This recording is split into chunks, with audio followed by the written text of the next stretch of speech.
us. I'm Kathy Robertson, General Manager of Community Futures Cowichan and also part of the Cowichan Strong group. My job today is to moderate this session and keep us on track. But first, I certainly want to welcome our guest, Ian Tostenson. Hopefully I said that right. Yeah, you did, yeah. Very good. Yep. He's the CEO of the BC Restaurant and Food Service Association. So a big thank you for joining us today. So about today's call, we're going to allow Ian to start with his presentation, and through that, we're going to keep everyone on mute. And then following Ian's presentation, we're going to open it up for questions.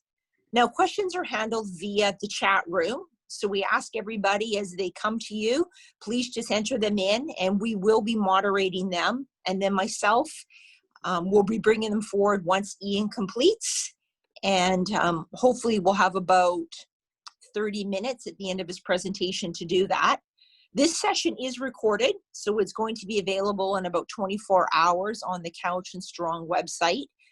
So anyone who wants to see it again or share it out with your network and friends, please do so. We're going to learn a lot of great stuff today. So with that, I'd like to hand it over to Ian and he can get started. Thank you. Okay.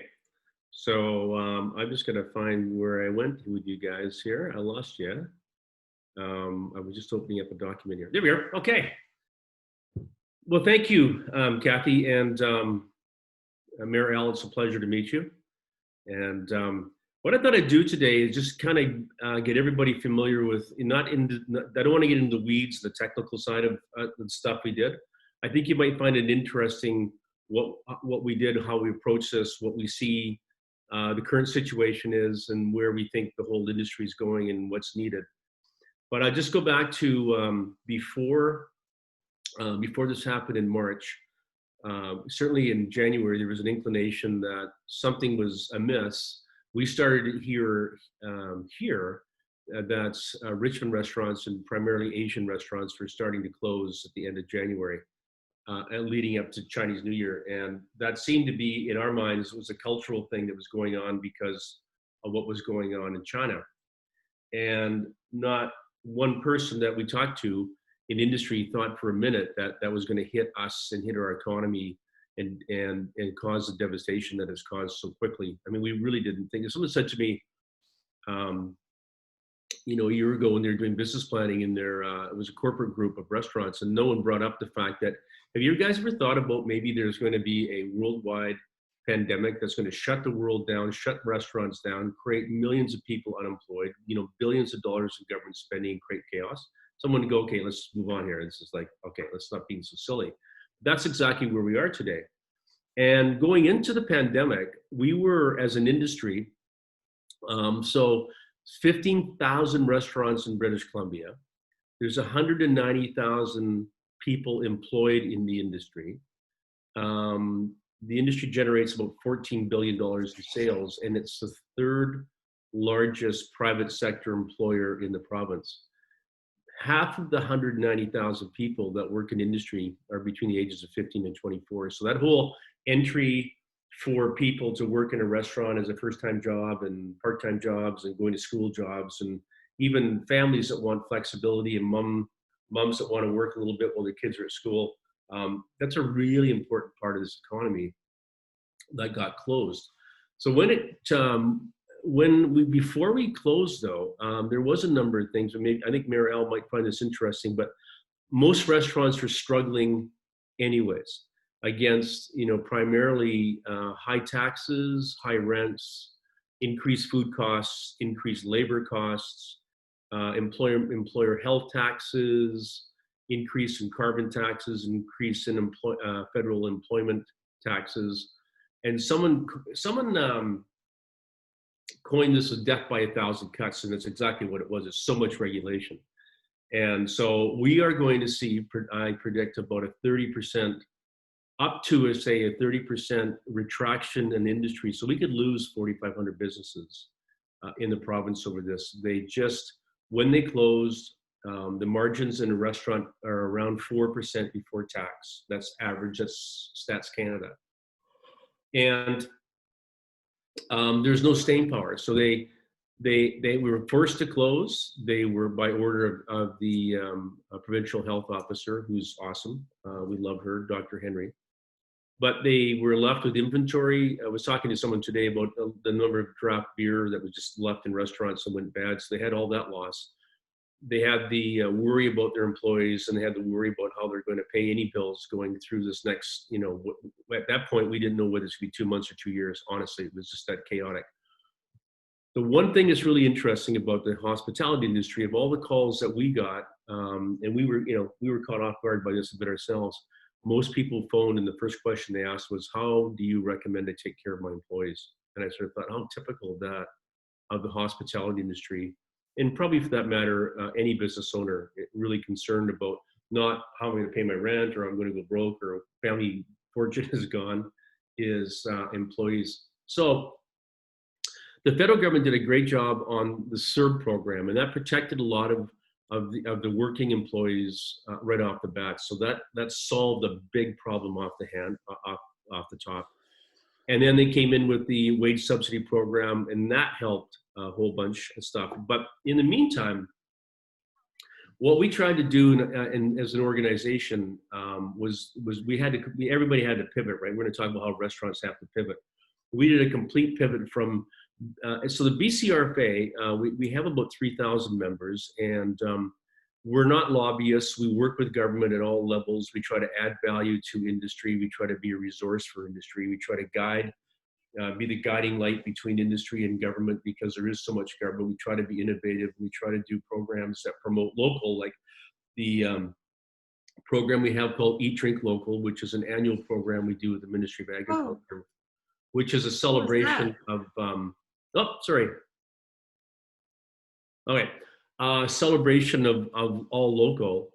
And so the first thing we're going to see in the future is that everything local is going to take on a whole new importance, whether it's local food, just even being a local store, is that there's so much vulnerability, perhaps, if you will, in the public, and so much kind of mistrust and people worried that there's a real comfort in local. So you'll see in the fall, we'll be spearheading a really aggressive program called Eat, Drink Local around the province. And what we did literally in day one of this crisis is that we pulled together an organization called ABLE. They do all the pubs and private liquor stores in the province. We pulled together the Craft Brewers Guild, and Wine Institute is where I came from. That was my background for many years in the BC wine industry. And we said, look, we are 4 substantial organizations. We need to present a local front, and so the first thing we did, I think, on the day that restaurants closed, we wrote to Premier. And we used a word that was a word that we don't regret it, but at the time our thinking was, we wrote him and said, can we defer this, defer that, defer that? And so we were talking about deferring PST and employers' health tax and fees that were due to the government. And now we're finding out that what small business doesn't want is our deferrals to just walk back into a sea of obligations. So they're gonna close, they're gonna reopen, and they're gonna go, okay, now I owe the provincial government this, and I owe, property tax on this, and I owe the federal government this. And so we're finding that already 10% of restaurants that were in the old world are not coming back. So we know there's a 10% hit in the industry off the bat. But we wrote the Premier, and then we decided to go into a mode of, if you go to our Facebook page, you'll see this. It says the BCRFA is open 24/7. And that's exactly our point of view, is that we needed to be completely accessible to every single restaurant in the province. We needed to be 24/7 with that. So we posted everybody's cell number, everybody's email address, and we made it very clear where the resources were. Main resource that we had at that time was HR. We have an HR advisor. We don't have a huge crew, by the way. It's not like we have 30 people here. We have basically a crew of 4 and 5 people, but they're incredibly motivated, because I set the tone and said, we have it's a privilege, I suppose, is one way of saying this, to serve an industry that's so important to the economy in terms of employment and tourism and travel and all those and the supply chains. That I want everyone to look back in a few years over their shoulders and say, I took a personal responsibility to help our industry get back on the footing. So they accepted that challenge, and we just became so proactive that anything that was said was posted, anything that was said was interpreted, any phone call that was made, we got back to people. Didn't matter how trivial it was. And we find the business, and Kathy, you might find this, is that business, there's so much going on outside of the business that they need to have help interpreting things. They need to have help finding things. They don't have a whole bunch of time to be sitting there going, I'm going to go and Google this and try to figure this out because it's really, really confusing. And we're actually having people now, if you can believe it, that even last week, someone called me on a Monday and said, hey, have you heard when restaurants are opening? And I went, wow, man, like they're opening tomorrow. That was the provincial health order. So I'm thinking, that's all right. I mean, we know that the entrepreneurs in all across, and our industry is a collection of small entrepreneurs, small businesses, have their heads down trying to figure out their life and their crisis. So anyways, off we went. And then we started to really get some momentum here. And we started thinking about some things that government could do. So Mayor Al might find this interesting. There's a whole bunch of things that we were doing with the provincial government, and we've been doing for a couple of years with a group called BTAP. And BTAP was a they call it Business Technical Advisory Group. And it was comprised of restaurants and the microbreweries and the Wine Institute and big breweries.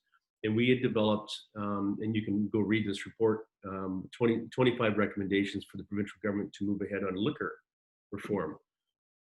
And it was going round and round and happening in discussions and great intentions, but nothing was really happening. And then suddenly the crisis happened, and there was a whole shift. It was like, how can we all work together? How can we be creative? How can we, change things? And so one of the first things that happened with us was we went on a Friday afternoon, myself and Jeff Guinard, who's from Able, who's a really good guy. We phoned the licensing branch of Victoria and said, look, now that takeout, so one of the trends that's happening right now, and I'll put some trends out all throughout this, is takeout and delivery. And Dr. Henry's saying, well, we really don't want you to go out and stay home. And then we're suddenly realizing, well, if I order, some food from a local restaurant that's doing takeout and delivery, then I have to sort of go figure out how I'm going to get my bottle of BC wine or my 6-pack of, locally brewed beer. And then I'm going to get my car and go out. And that's not what happens. So we said, wouldn't it make sense that restaurants could add alcohol to their orders, and they did that in 2 days. And that's like, normally it would take like 2 years. They did it in 2 days. They did it temporarily because I think they have to sort of put some rope around the risk. But it really helped. It was the first thing that helped because all restaurants were closed and all they could do was take out and delivery. And so this was another way to increase some revenue and some margin for restaurants. It wasn't going to be the game changer, but it was going to help increase their sales. And it's done quite well. And I get asked all the time, do I think it's here to stay? I do. I do think that if you're a restaurant on this call, there's some great opportunities to really use that platform of selling food, food and local out of your stores. We see all sorts of creativity. Kathy's asking me about creativity, maybe Sonia, that we're seeing that they're discounting. You can go and buy wine from a restaurant. They'll be offering it 50% off from their usual prices. So there's good value. They deliver it to the door. So that's been a really good program, but it wasn't going to save the industry by any stretch of the imagination. But the point is that we saw this and I'm seeing it now, and I just heard it from Mayor Al.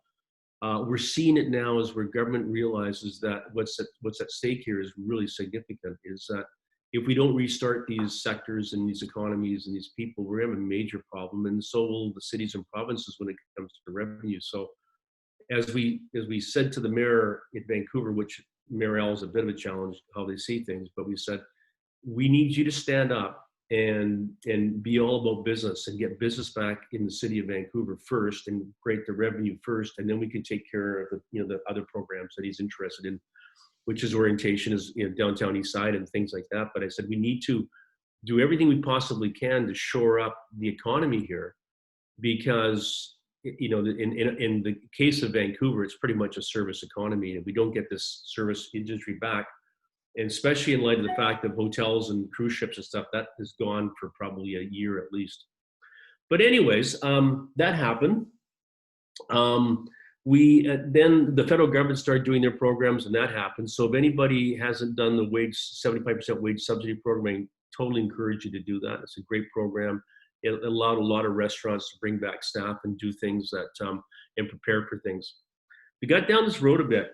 We started to think about, of course, at this point, the big thing that restaurants were going through was a major cash flow crunch, and they continue to have a major cash flow crunch. And the fact that they've restarted, and we've restarted under some pretty strict guidelines from Dr. Henry, it doesn't come without a cost. I mean, one restaurant group here was installing plexiglass to the tune of about $15,000 to provide physical distancing. So, we've got a situation where there's no cash flow. There's now there's money they have to put out for product, and they have to bring back their employees, and they have to redress their businesses. It's really, really hard. And I'm not sitting here playing a violin. I'm just saying is that it's really tough when, your overnight, your source of revenue is completely gone. So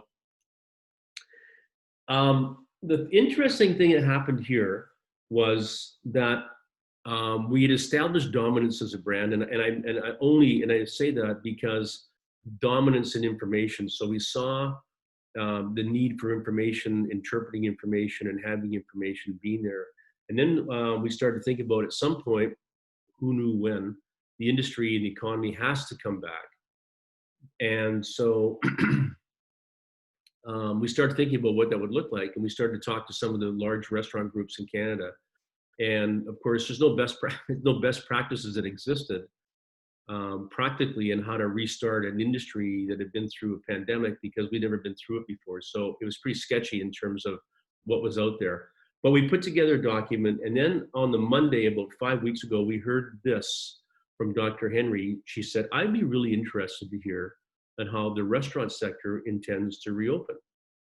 And so the restaurant sector is different. It's obviously different than retail. It's got so many technical things for handling food and all the hygiene stuff. So we, on a Monday, put together a list of 60 restaurant brand owners throughout the province. And we sent them the documents that we worked on, and we had our first Zoom call on the Wednesday for an hour and talked about principles and how do we restart an industry. And then we had another Zoom call on the Friday, and then we had another Zoom call on the Tuesday. And by Thursday, which was my promise, was in 9 days, we'll have a plan. We had it into the Premier's office in 8.5 days. So second point I want to sort of, what we acknowledge here is that in a time of crisis, move. Just take action. There's no right way, wrong way. You just got to take initiative and do it. Set some tough goals for your teams, and the accomplishments will come. And it does, what had happened for us is it involved a whole bunch of people. It suddenly made the Restaurant Association way more relevant than it had ever been. We are able to pull together and coalesce, believe me, someone said it today, in the Cowichan Valley, it's not a competition now between restaurant, it becomes a holistic society. And to pull together 60 restaurants and to get that kind of agreement so quickly, otherwise it's like herding cats. A lot of egos, a lot of different opinions, and it worked. It worked really, really well. So we got the plan in.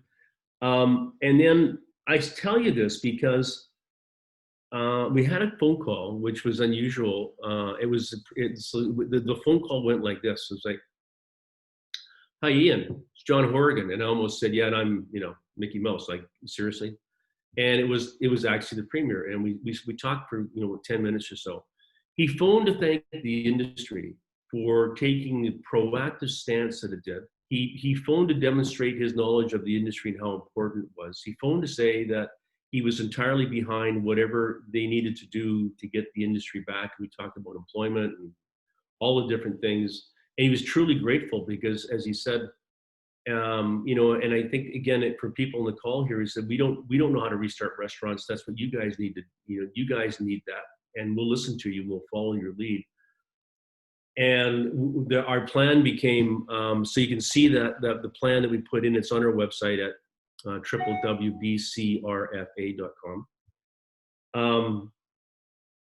And then it went in and we didn't hear anything and we didn't know what the opening dates were. And then about a week later, another phone call came in, or an email came in and said, hey, and I'm just really proud of this, so I'm telling you this stuff because I think it says so much about our industry.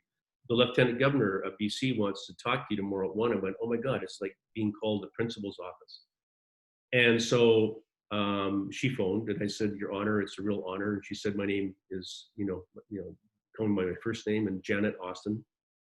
And we talked about 20 minutes and she was so delightful. And again, she said, she was commenting about being proactive, taking action, writing a plan, helping government. She was interested in the plan herself because they do a fair amount of, or will be, entertaining at Government House in Victoria. And it was so inspiring. So the sort of third thing that we found here is that somewhere along the journey here, in this weird world of working in, there needs to be inspiration. And that inspired industry that government was so willing and able and responsive.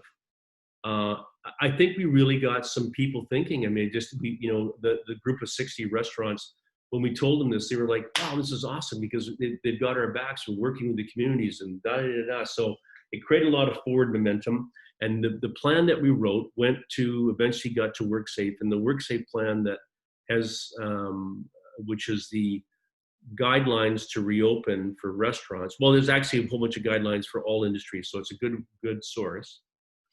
Most of that was our work, and they incorporated a lot of that into that document. So that was great for industry. That industry came up with its own solution. So that's what guided the opening of last Tuesday. We are seeing not a lot of restaurants open yet. Some are. Some jumped on it right away. But it's a case of people were really nervous because the WorkSafe requirements are, number one is you have to have a plan for the safety of your employees and the safety of your guests. And notwithstanding that, I can actually, I'll send Kathy to you. You can distribute it to whoever's on the call here. There's some interesting research from Leger that I was going to show, but I don't want to run out of time here. But it does show that the confidence in going to restaurants is something in the order of high 30%. So what we know is there's about a 30% audience that goes, I'm going to restaurants, I don't care. I need to go out. My life is a mess. I need to socialize. Then there's 30% of the market is show me, and I want to see what you're doing to convince me. And interestingly, that skews more female than male. The mayor of Vancouver pointed that out because he was saying we really have to play to the woman audience because they're concerned about safety. Then there's another 30% that's not going to go out. Doesn't matter what's going to happen unless the whole world is vaccinated. They ain't coming out ever. So we're not worried about them, and we're worried about the first group to make sure that we don't get reckless, because as soon as we get reckless and do things the wrong way, then we're going to hear from, we're going to get outed as an industry. So we're being very, very strict about that. And the 30% in the middle will come, and as business owners, just really think about that. It's the demonstration of safety, so that what restaurants did in the past, which would be high hygiene and sanitation standards, now we just put that out in front of everybody. So when you walk in, you might see hand sanitizer, you might see some of the staff wearing masks. That is not, it's not controversial. It's just that I think the public sort of expect to see people in masks. A lot of restaurants weren't going to use masks because Dr. Henry didn't think it was going to accomplish a whole lot. It's more optics. So you're going to start, you've seen some restaurants opening with the staff wearing masks. But the big thing in restaurants is, apart from the obvious need for sanitation and separation of kitchen, cleaning staff, and servers, is physical distancing. So the rule is you need to create 2 meters or 6 feet between tables. You need to, and these are recommendations, by the way. These are not laws. So if you decide as a restaurant you want to do this, then you go right ahead, because there's really no penalty.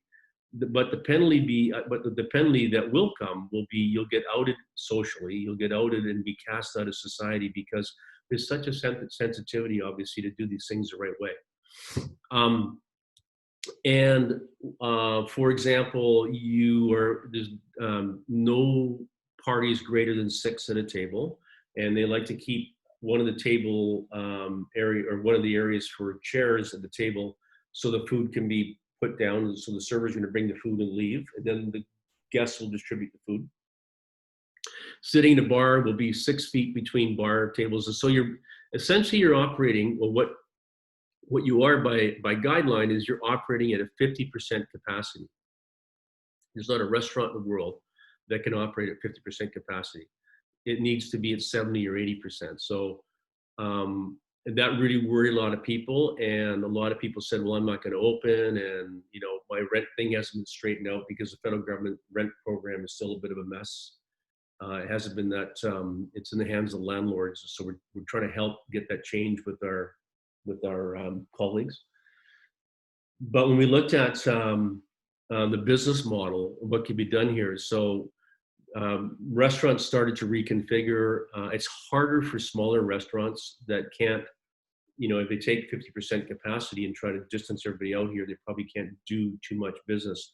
You might be down to 30 or, between say 30 and 40% capacity, not 50.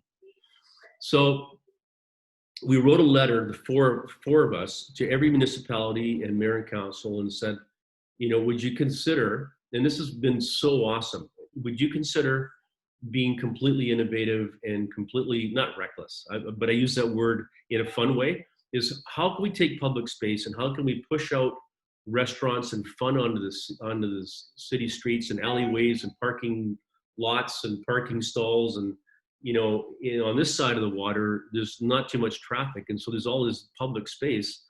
And so can you consider doing that, and can you consider doing that fast, and can we look at reducing red tape and regulation, because there's a lot of red tape and regulation, probably not in Cowichan Valley, but there is here, to get a patio. And sometimes a patio that people be applying for now, they may get it by the time it starts snowing. Like, it gets way too bogged down.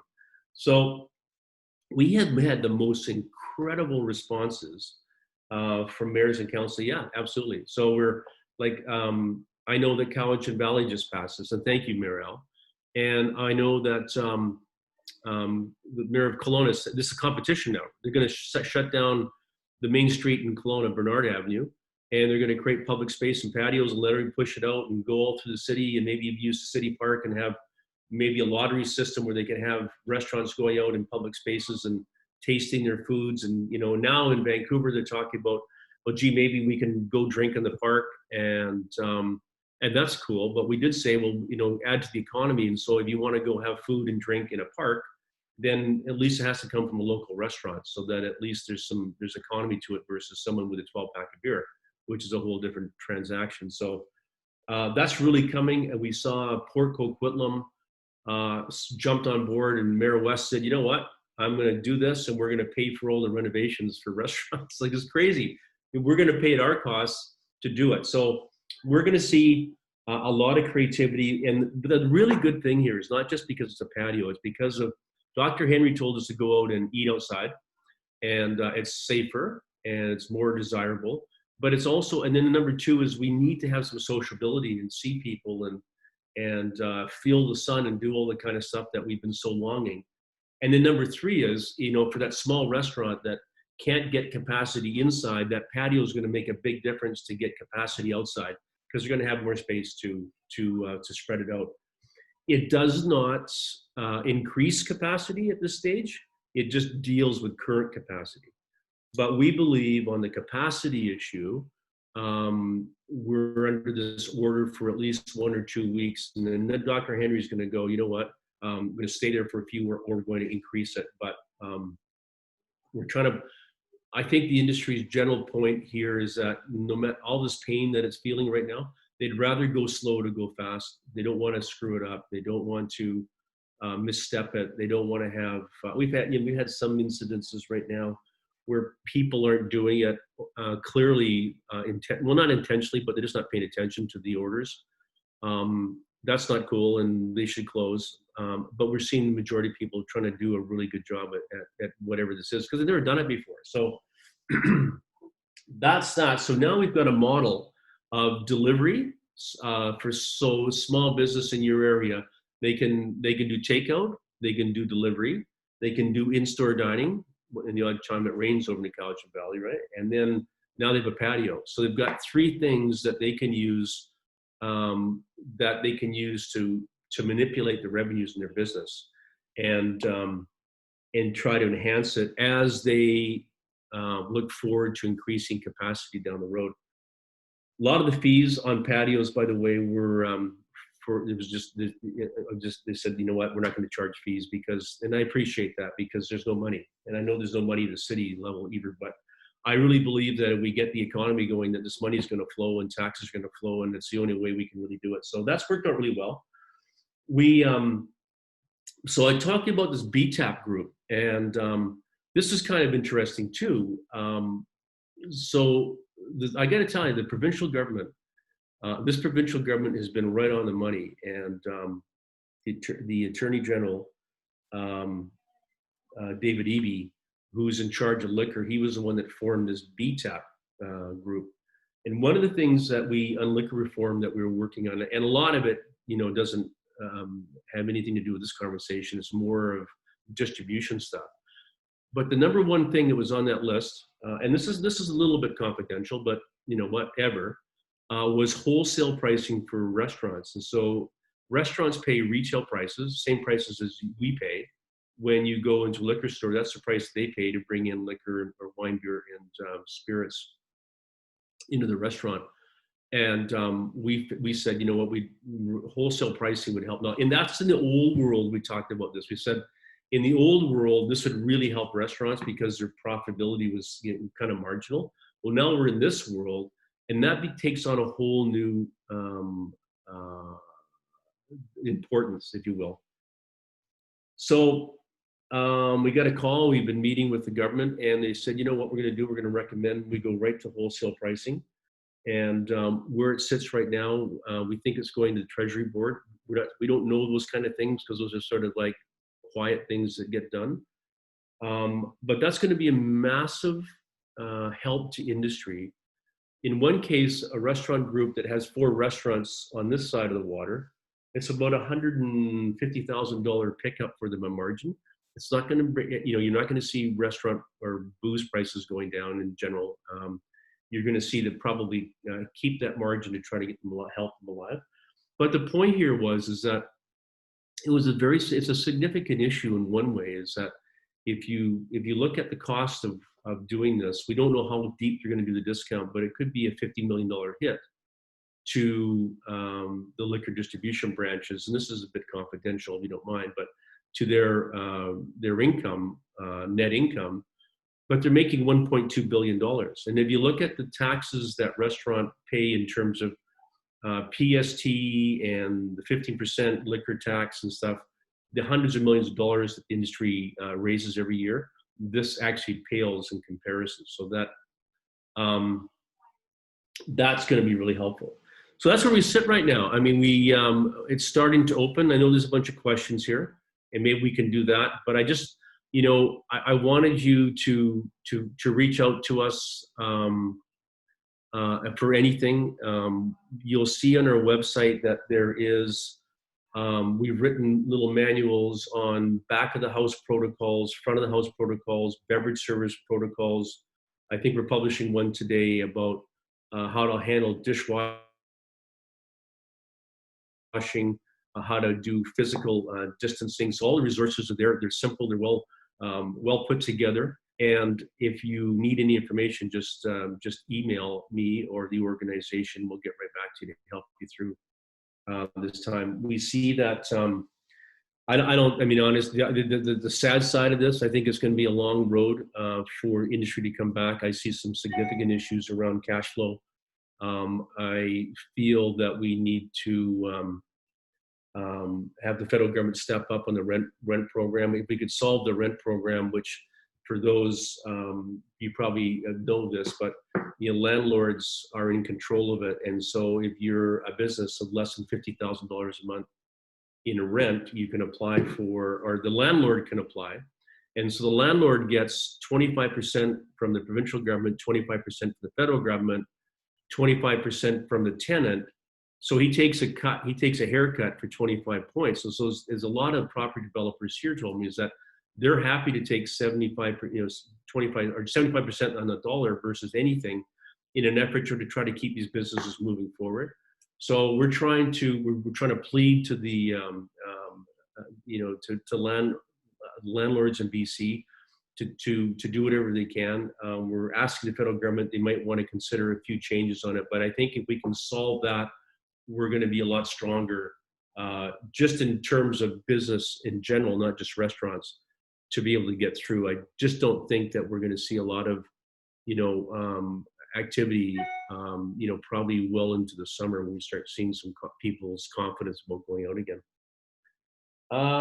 So how about we just take some questions? Would that be all right? I think it's a great time for questions. We have a few here. So I just want to start with the city of Duncan and acknowledge that we have our Mayor Staples, with us today. Oh, nice. Thank you. And if she could just quickly comment on what the conversation looks like for supporting patio openings in the city of Duncan. Thank you, Michelle. Thanks, Kathy. So the city of Duncan already has patio bylaws in place. So we're just looking at expanding those and looking, right now we're just meeting with we have a Downtown Business Improvement Association. Mm-hmm. So we're working with them to sort of, and have talked to a number of businesses about how we approach it. We're looking at doing block by block kind of problem solvings with how different blocks want to handle it, because everyone has different needs. And so we're lucky that way. We have a really good working relationship with that. And we've started these conversations weeks ago. And then also the use of, we have a park downtown, right downtown. So we have a number of them actually. So we're looking at how to utilize those spaces, how to utilize parking places that are privately owned parking. So we have a lot coming to our council to discuss at our next meeting. But yeah, we're in constant conversation with the BIA and businesses working on how do we do this. Thank you, Mira. And the other thing I didn't mention is that last week there was an announcement by Liquor Licensing in Victoria that basically it's an application process and it's first come, first served, and they'll approve it. So instead of sending out inspectors and fees and measurements, all that kind of stuff, is that if they're extending a current liquor license to a patio, it's approved. And there'll be a temporary approval. So that's going to really streamline that, for the city. They don't have to wait around for Victoria. They just said, you know what, put the application in the basic, that's the approval. So that was good too. Sorry, can I ask a follow-up question to that, Kathy? Is that okay? Just in terms of liquor licensing? Mm-hmm. Is that okay, Kathy? Yep, you bet. Thanks. So would that apply as well to other, like to parks? So if I'm at a business, at a restaurant, and we've expanded some patio seating into a nearby park, can that liquor license thing and expand to that area as well?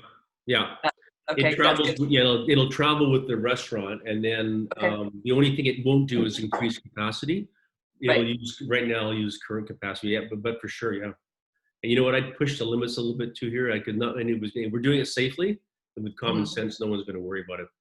Yeah, because that was one of the questions that came up the other day when we were meeting about how to do that. So that's great to know. Or the concern that it would take forever.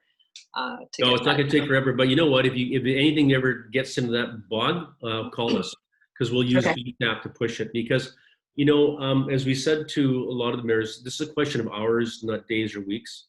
And it'd be dramatic here, but the faster we can get restaurants up and using public or expanded patios, it could make the difference, I think, between whether they ever open up again or not. I think it's truly that important. So thanks for doing that. And I'm just going to jump in here and just add to this conversation. I feel it's similar to a point. There was a question from one of our participants on food trucks, and it's almost like the fourth delivery model for foods. How are they faring here, and the role they're playing and how they're doing? Yeah, you know what they. I know Victoria. We helped write a letter for the food trucks. They wanted to be able to expand and be more mobile, and we don't have a problem with that. But that's more of a city thing. Right now, if I look at food trucks in Vancouver, they'll be where they are, and they'll have to social distance. And there's food trucks now, and they've got it all laid out on the sidewalk. So they'll be an important part. I think the problem is more how many people are going to be at their offices in downtown. I think that's where the industry is going to have a bit of a hard time. But some food truck owners are trying to get municipalities to say, look, why can't I go operate in a park, or why can't I go serve food over here? So those, again, it's that sort of creativity side of it. Mayor Staples or Mayor Sebring, do either of you want to comment on what the food truck conversation looks like at your local government tables?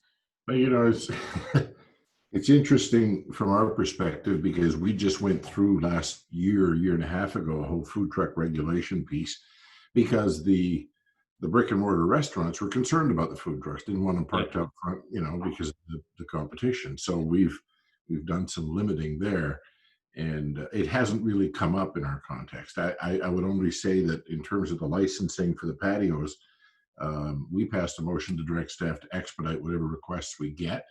The big issue for us generally is liability. If you want to put your tables on our sidewalk, we need an insurance rider, right? And that's not hard to do. Beyond that, there's been some discussion of closing a block of Willow Street in Chemainus, but really there's only 3 restaurants in a fairly extended stretch. So whether we want to go that far or not, that's the BIA is kind of asking for that, but that's not unanimous. And we've just said, let's just expedite these things. And I honestly don't know how many applications we've received. We passed the motion a week ago today, and exactly where that is, I don't know. But we're committed, and we're really pleased that the province has also said, we'll get the licensing for the liquor thing turned around quickly. I can't see any reason, and I may regret saying this, but I can't see any reason why we couldn't have a turnaround in 48 to 72 hours if we get it. I think Vancouver's trying to target 48 hours, which is great. And, it's so. I think with this, there's a whole other, I guess, Zoom call about what were the collaborations, what happened here. But there's so much collaboration within British Columbia. The political level and the business level is really refreshing, because this was like this in the old world. It was a bit more grindy and a bit more sort of process. So that's great, Mayor. Thanks for doing that. If I can just add about the food trucks, it has come up, and again, we're just going to be working with the local businesses to sort of determine how this looks like. Yeah. But one of the things in our region that during the whole pandemic, the food task force actually hired food trucks to deliver food to people who are unsheltered.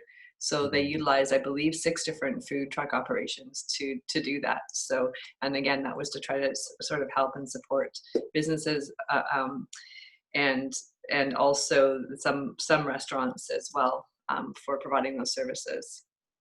Yeah, it's really interesting. We were talking earlier about how restaurants pivoting. We saw a lot of restaurants here. We're now doing food for the downtown east side. There's thousands of meals that need to be provided there. We're seeing some restaurant groups. If you go to Earl's or Joey, you'll see a marketplace. Some of them have done marketplace. They're actually selling toilet paper, fresh produce, soap, meat, food kits, barbecue kits, cocktail kits. So there's been a really interesting utilization of restaurants saying, okay, we bring all this stuff in, so let's create a marketplace so we can actually deliver that to people's homes. Of course, patios, and you're also going to see utilization around ghost kitchens, which is essentially restaurants using capacity in their kitchens to do food development for home delivery. So there is really a lot of interesting things going on as opposed to just a sort of conventional model. And of course, delivery with alcohol we talked about earlier. And I'm just, if the group doesn't mind, just raise something that's not specifically related to COVID, but I think very topical right now. A few questions in our chat box. Maybe starting with you, Ian. Any comments on the 10-day mandatory sick pay? Ties to some of your opening comments about the cost of doing business. Are you aware of what that conversation sounds like? Can you share from what your group may be saying on that? Yeah, we actually wrote the Premier, so we support that, because I think from a practical point of view, someone comes to work and they're sick. We don't want them to hide it. We want them to go home and be taken care of. It's probably done through, I think, the federal government with EI. I don't think the employer can handle it. I know the employer can't handle it, so we should probably be more of an EI thing, which was our recommendation. So we'll see where that goes. I don't know about the 10 days as much as I know that I think workers should feel comfortable about staying home if in fact it's a legitimate reason because of their health situation, especially in retail stores and restaurants. I'm just going to add to that one too. Just the minimum wage is going up in June. We haven't said too much about it. Frankly, it's kind of apple pie stuff with the government. They scheduled this. They don't want to change it, and we just sort of said, look, in a different world, we would hope that you could maybe reschedule it, but it doesn't look like they're going to. But there's better things and bigger things that we can work with government as opposed to getting a war over minimum wage. It's just they're being very cooperative in other fronts. Excuse me, that we think has more value to industry long term. Thanks, Ian.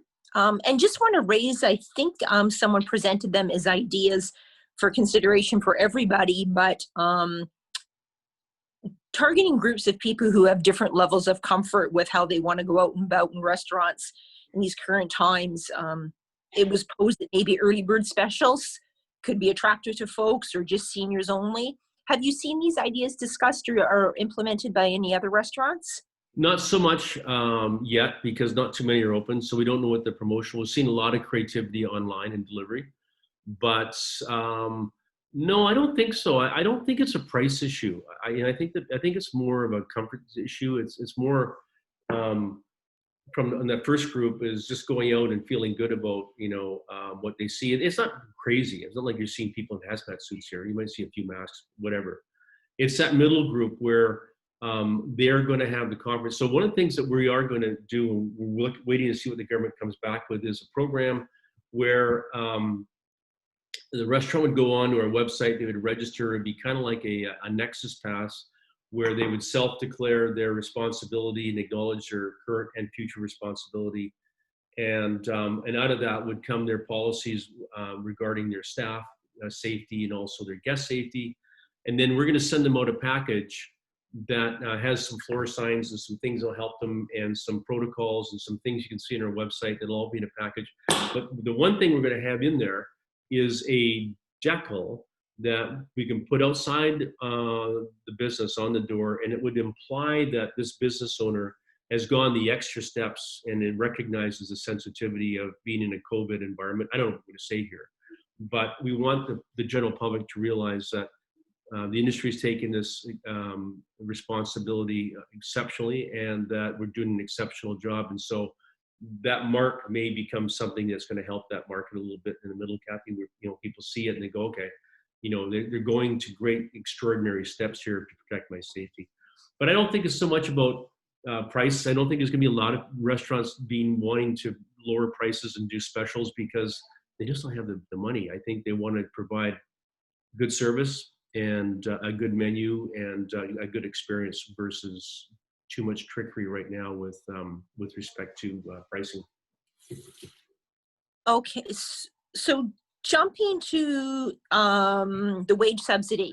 So it goes without saying that it's been a real gift, a real savior for a lot of folks. we hear lots of conversation that there could be a second wave of COVID. Is your organization getting involved in advocating that the wage subsidy be extended for as long as possible? Your thoughts on that? Yeah, we don't do a lot of Ottawa stuff, but we do. I sit as a on the province's small business roundtable task force, and so through the minister there, Minister Mongella, gets to Ottawa. It's been extended to August, and I suspect that they're going in little chunks here. I suspect they'll probably have to go into the fall on that program, because if that program's gone, we're going to see a collapse again. There's no strength yet, financial strength in the industry. So we certainly favor the possibility of extending another 3 months after August.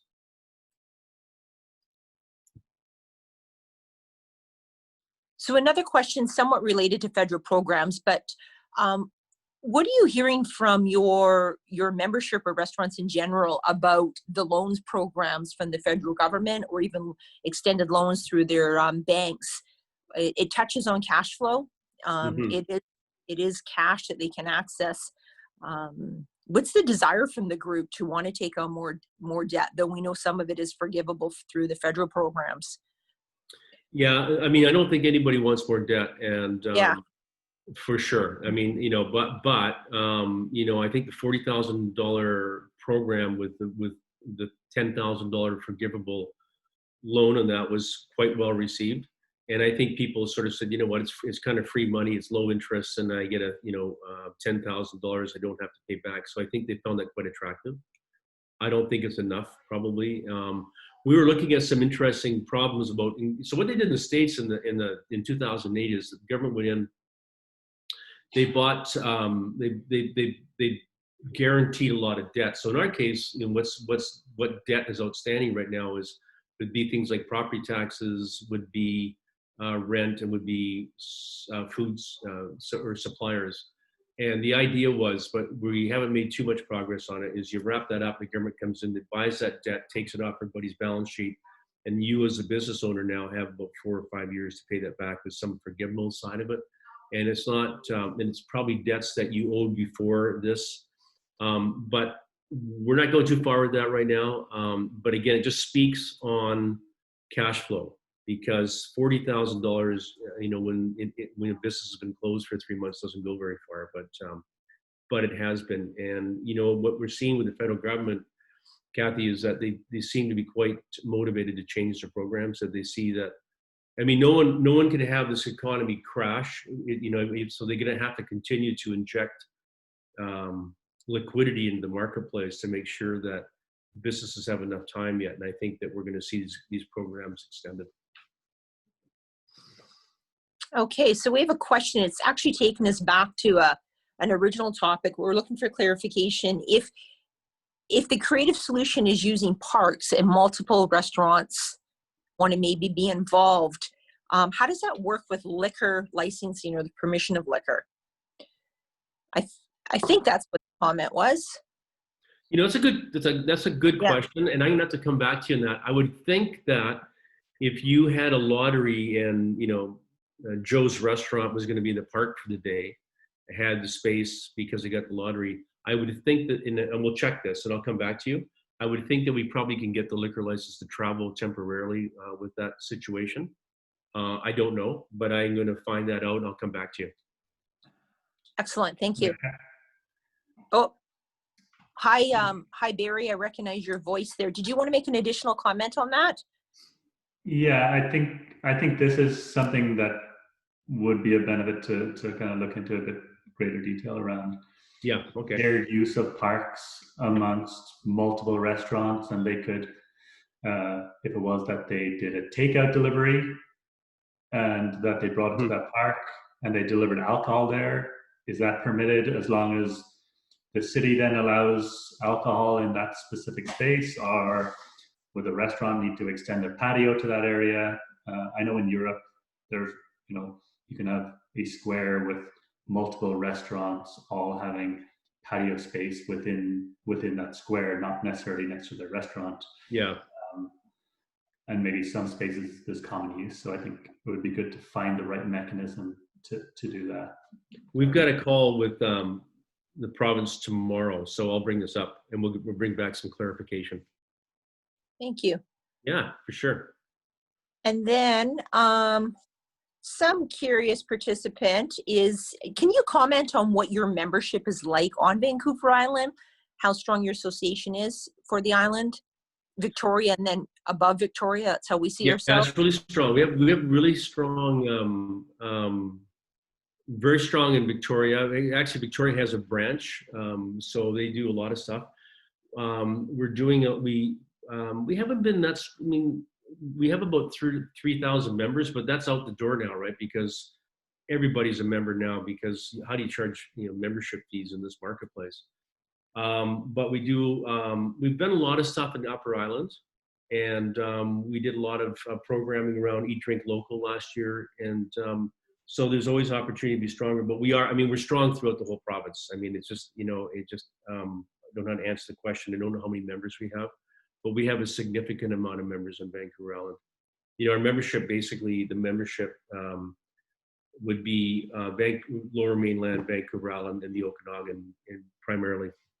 Okay. So this is our 2-minute warning. We're coming up on our full hour. So any outstanding questions from the group? We'll squeeze them in here quickly. And as we wait for those, Ian, is there anything that we should know or you want to share with us as consumers and customers of food and bev that we can do to help? Like, what do we most need to take away from this conversation? Be innovative, be decisive, don't hesitate, give it your best shot. Utilize the programs that are out there. There are some pretty good programs available right now with more to come. I think feeding into things that the business sees that they'd like to see should be feeding through organizations so that we can, we don't have all the answers obviously, but there's some really good answers. I just think, we got one shot to do it right here, and we got to go for it. And, we can't get bogged down in red tape, bureaucracy, slowing things down and stuff. And because if we go down that road, which we're not in this call, by the way, but it's just not going to work. So I think just the decisive action, taking some risk, be safe with your employees, be safe with your guests, I think is the best advice. Someone asked a question about the materials. You just go to bcrfa.com. It'll prompt you to get our newsletter, which is good. You'll get a newsletter every day, a little update on what's going on. That's really good.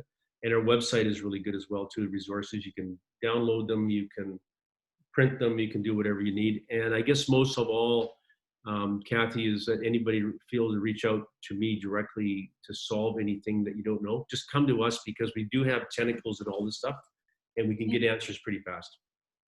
Excellent. And I just, we did have one last question there, and actually I'll pose it to everybody. The question was, are there grants out there that businesses can apply to that would help them with these startup costs to meet these new standards? And I'm happy to answer from what I know of, and to the best of our knowledge, there is no grants that are specifically available to individual business, but I'm happy to be proven wrong. No, there isn't that we're aware of. No, that's the simple answer. Kathy, and if it's Michelle here. So one of the things that the city has done is we do have a granting program to support some of the ideas and projects that business and organizations come up with. It's up to there's $100,000 available, and they're up to $10,000 individual grants to help with some of these ideas. Like if we move into the park, what are the costs associated with that? That grant could be that grant could be used towards. So the city does have its own granting program to try to support that. That's awesome. Yeah, and it's great to be able to take these creative ideas and then be able to match them up which could be available from the city of Duncan. So thank you. And so you may see some applications as we close out today. I think for myself, a lot of good stuff on today's call, but what's really resonating with me in this whole thing is that our food and bev industry, we have a super small window to support them. And if that support doesn't happen in that small window, we're going to lose them forever. And so probably worth reiterating, and really puts it into context that if they don't get up and running fast, it's just going to be too hard to. So important for all of us to consider, for sure.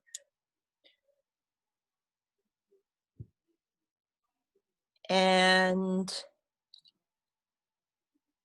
I think we're good. I think we got everything covered. So with that, I'd like to end the call with a big thank you for Ian. Great, well-rounded discussion. Really appreciate that all our participants' questions got answered. Great questions from everybody. And we wanted to hear some creativity in this call, some inspiration. I think you certainly provided that. And of course, we can tap into your website or directly to you for any. Absolutely. Yeah. Okay. Well, thank you, everyone. Ian, I look forward to doing this again. Yeah, well, you never know. We might call you back. So thank you for that offer. I'd be hurt if you didn't. Thank you. Thanks, All right. everyone. Thanks, Ian. And thanks Bye-bye. today.